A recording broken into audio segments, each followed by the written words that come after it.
Hi friends, welcome to our channel Manju cooking style. நீங்கள் நம்ம சேனலில் ஃபஸ்ட் டைம் பார்க்குறீங்கன்னா மறக்காம சேனலை சப்ஸ்கிரைப் பண்ணிக்கோங்க. கூடவே இருக்க பெல் நோட்டிஃபிகேஷனையும் கிளிக் பண்ணிக்கோங்க. அப்போதான் நான் போடுற வீடியோ உங்களுக்கு நோட்டிஃபிகேஷனில் வரும். இன்னைக்கு நம்ம சூப்பரான ஒரு ரெசிபி தான் பார்க்க போகிறோம்.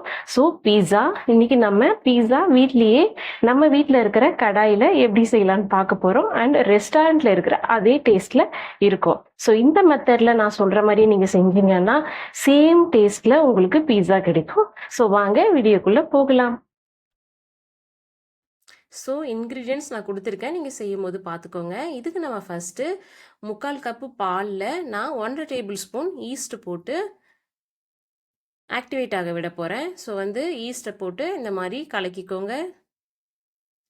இப்போது 10 மினிட்ஸ் அப்படியே மூடி வச்சுக்கலாம். 10 நிமிஷத்துக்கு அப்புறம் திறந்து பார்த்தீங்கன்னா இந்த மாதிரி ஆக்டிவேட் ஆகிருக்கும் ஈஸ்ட்டு.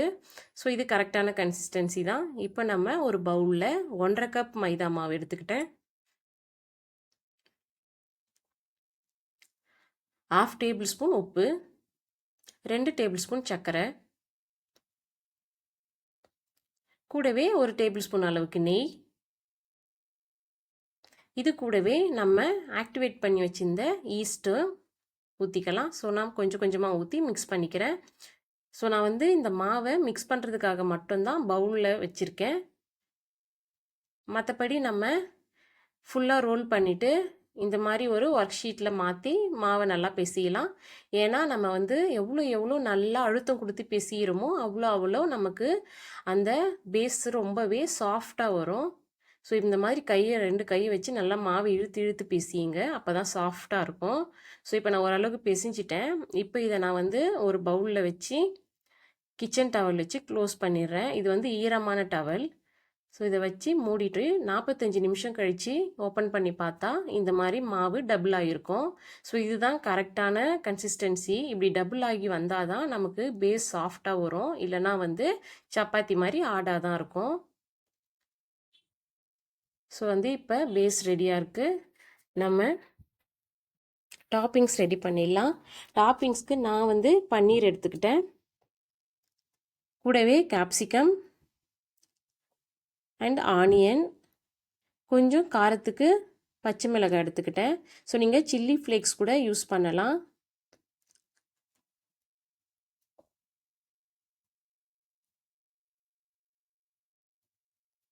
ஸோ இப்போ நம்ம கட் பண்ண எல்லாத்தையும் ஒன்றா எடுத்து வச்சுக்கலாம். பன்னீரில் கொஞ்சம் கார மிளகாத்தூளும் உப்பும் போட்டு ஷாலோ ஃப்ரை பண்ணிக்கிறேன். அதாவது ஒரு பேனில் எண்ணெய் விட்டு இதை கோல்டன் ப்ரௌனாக நான் இப்போ ஃப்ரை பண்ணி எடுத்துக்க போகிறேன்.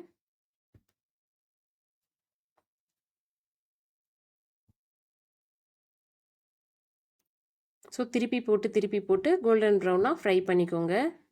ஸோ பன்னீர் சாஃப்டாகிறதுனால உடையும். ஸோ பார்த்து திருப்பிக்கணும்.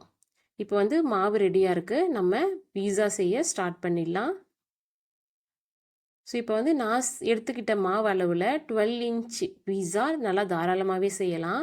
ஸோ இங்கே பாருங்கள், எனக்கு தேவையான அளவு மாவு எடுத்து இந்த மாதிரி நான் கைகளால் இழுக்கும்போதே நல்லா லூஸ் விடும். ஸோ அந்த மாதிரி மாவு இருந்தால் தான் நமக்கு நல்லா உப்பி வரும்.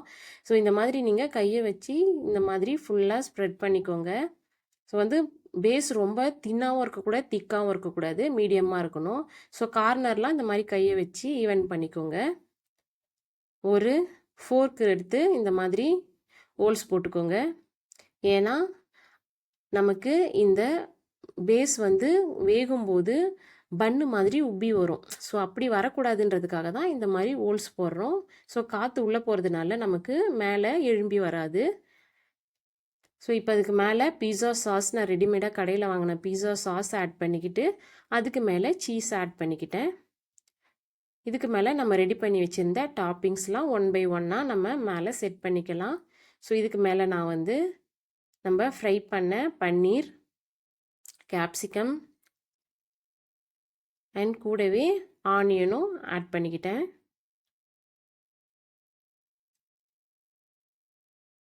இப்போது இதுக்கு மேலே நான் இன்னொரு லேயர் சீஸை நல்லா தூவிக்கிட்டேன்.